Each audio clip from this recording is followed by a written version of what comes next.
Let's go.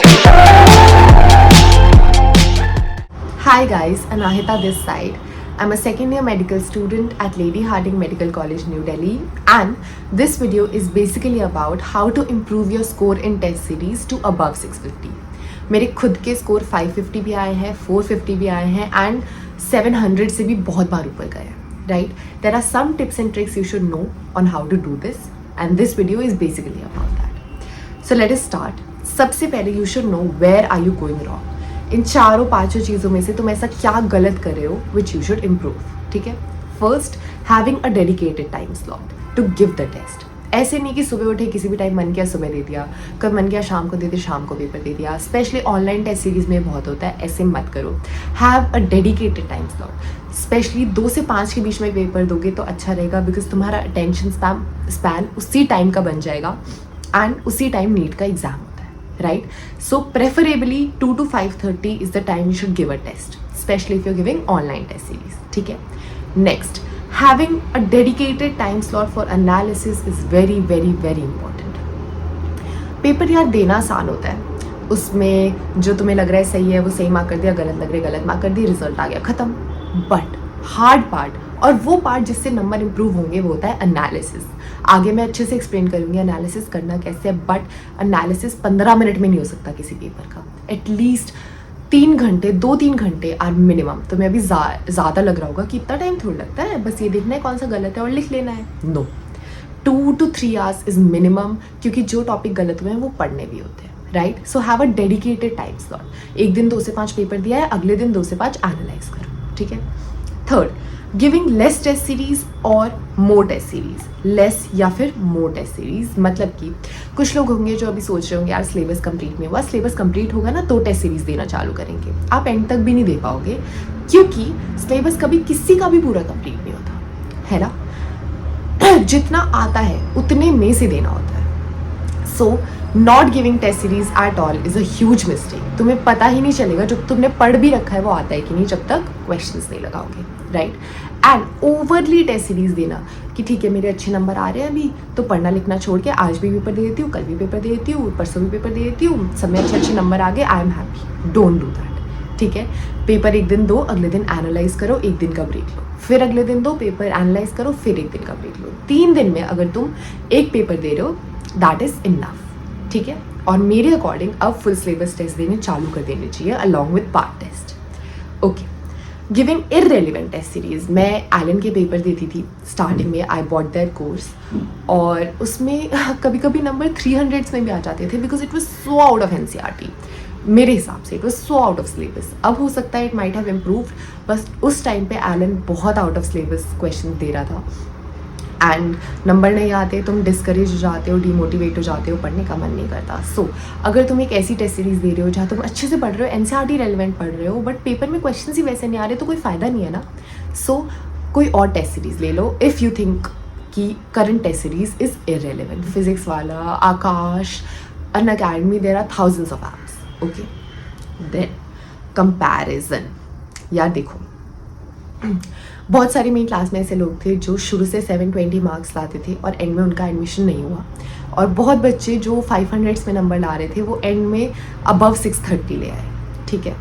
Because किसी से भी कंपेयर करना हमारा गोल नहीं है. हमारा गोल है खुद से कंपेयर करना. पिछली बार मेरे जितने आए थे उससे इम्प्रूव होना चाहिए. ठीक है. ये मत देखो किसी और के उस पेपर में 720 आ रहे हैं, खुद डिमोटिवेट होके यार मेरे तो नंबर नहीं आ रहे, या किसी के कम आ रहे हैं तो ओवर कॉन्फिडेंस में आके. Don't do that. Compare yourself with yourself. Okay. ठीक है. Then no preparation, over preparation और लेस प्रेपरेशन. इसका क्या मतलब है? कुछ लोग होंगे जो एकदम ना पेपर से पहले डरते रहते होंगे कि यार ये छोड़ दिया मैंने, वो छोड़ दिया मैंने, ये वाला टॉपिक मैंने नहीं पढ़ा तो अभी वाला पेपर रहने देती हूँ, नेक्स्ट वाला दे दूँगी. Don't do that. इसको कहते हैं ओवर प्रेपरेशन, कि जब तक तुम्हें ये नहीं लग रहा कि मेरा 100% सिलेबस हो गया है तब तक पेपर ना देना. Big mistake.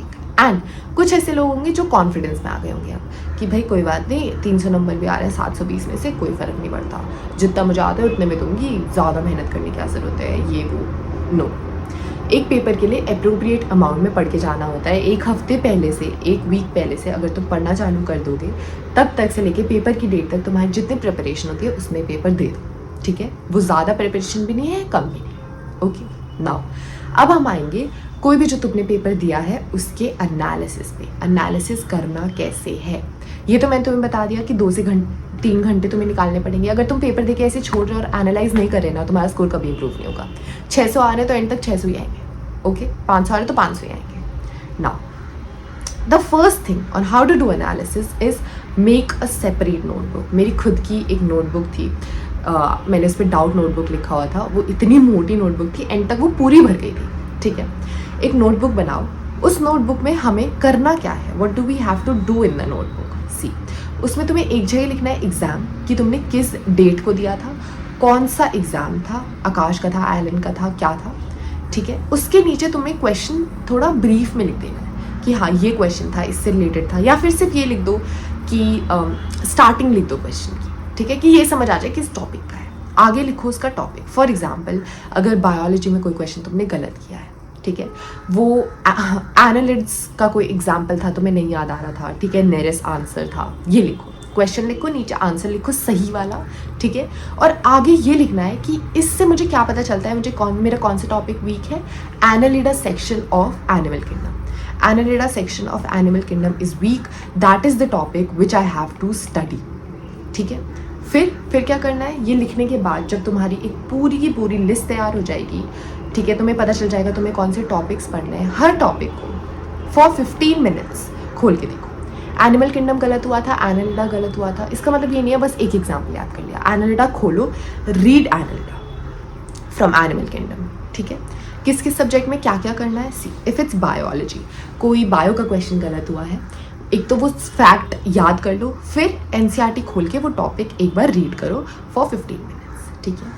केमिस्ट्री में अगर कोई क्वेश्चन गलत होता है, अगर फिजिकल केमिस्ट्री है, फिजिकल केमिस्ट्री का मतलब है फॉर एग्जांपल इक्विलिब्रियम गलत हो गया, तो 5 to 10 क्वेश्चंस ऑफ इक्विलिब्रियम तुम्हें बैठ के लगाने हैं, ठीक है। ये मेथड देख के कि वो कैसे सॉल्व हो रहा था पिछला वाला, वैसे ही 5 to 10 क्वेश्चंस लगाओ। अगर इनऑर्गेनिक गलत हुआ है तो एस ब्लॉक गलत हुआ है तो वो पार्ट एस ब्लॉक की एनसीईआरटी से पढ़ो। अगर ऑर्गेनिक में कुछ गलत हुआ है वो पार्ट एनसीईआरटी से पढ़ो। कोई नेम रिएक्शन गलत हुआ है तो चैप्टर खोल के, हेलो एल्केन से कुछ गलत हुआ है वो खोल के उसकी एनसीईआरटी रीड करो। एंड अगर तुम्हारा फिजिक्स गलत हुआ है तो क्या करना है, फिजिक्स गलत हुआ है तो physics is just like physical chemistry, है ना। नाउ वन मोर थिंग, अगर in case you guys need a physical chemistry formula revision, ठीक है, तो I am going to revise all the physical chemistry formulas of class 12th on Unacademy app, ठीक है। मेरा नाम अनायता सिंह है, तो क्रिएटर नेम में अनायता सिंह तुम डालोगे तो वहाँ पे आ जाएंगी videos. It's going to be a live class, so you can ask your doubts also, ठीक है। तुम्हें कोई भी डाउट्स हैं, तुम्हें कोई क्वेरीज है, तुम्हें कोई स्पेसिफिक टॉपिक नहीं समझ आ रहा या anything like that, you can ask that. It's going to be at 6:30 PM शाम को, उस टाइम पे अप्रॉक्स सब फ्री ही होते हैं, एट 6:30 PM ऑन ट्यूसडे, ठीक है। Tuesday 6:30 PM there is going to be a session on physical chemistry formula revision.